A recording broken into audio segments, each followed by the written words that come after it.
The attitude of fear, la peur.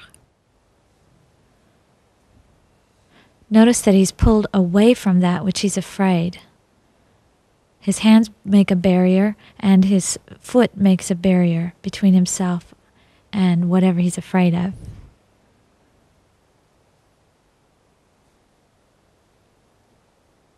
Anger, or la colère. Now he's in the position is called the promontory, where his hips are forward. So notice the face is like a mask there, and his hands are frozen in an aggressive position, and his weight is forward to show the assertiveness of it.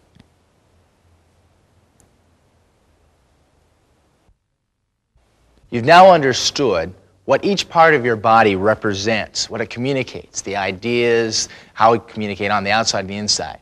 But it's important to understand how these things work together to create one idea for fear, for anger.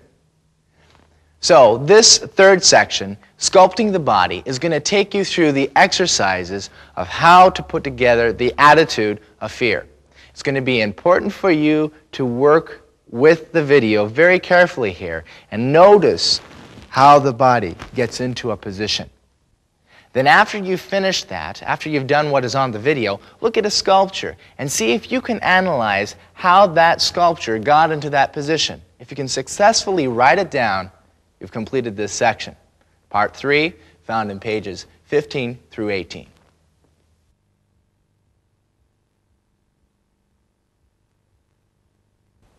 The equilibriums, or the équilibres. These are also referred to as the statiques. Statique côté and to the other. You want to keep your body as a straight line. You don't want to bend or arc in the middle, the common error. Notice that each time I go into a position, I'll pass through the central, which is basically your neutral. Statique avant, forward balance.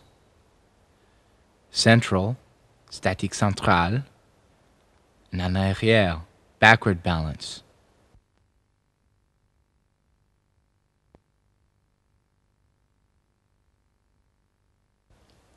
You can also take the équilibres forward and into a circle.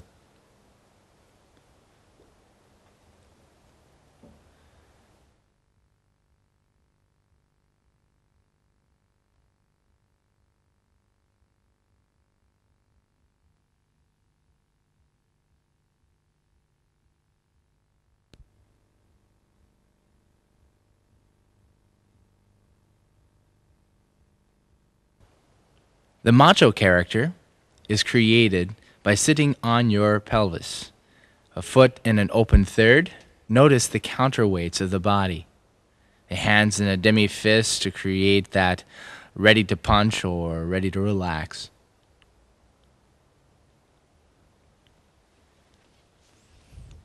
Fear, la peur.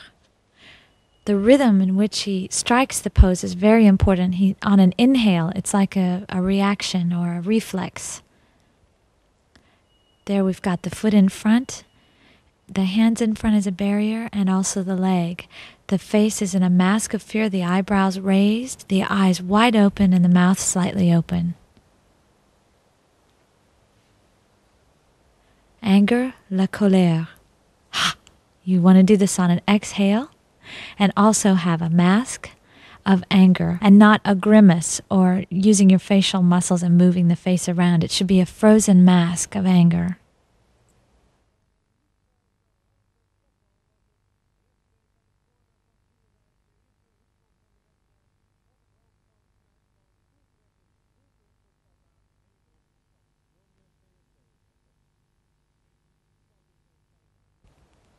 Melancholy, or melancholie. Now I step forward onto the promontory, and then I'm downcast as though I'm sad. So there's an inclination. Let's watch how it's constructed. On the promontory, weight forward. Do a rotation and inclination of the chest and then of the head in the same manner. The hands are in main classique over the heart. You've created a statue. You've got it frozen. It's communicating your idea, but it's still just a statue.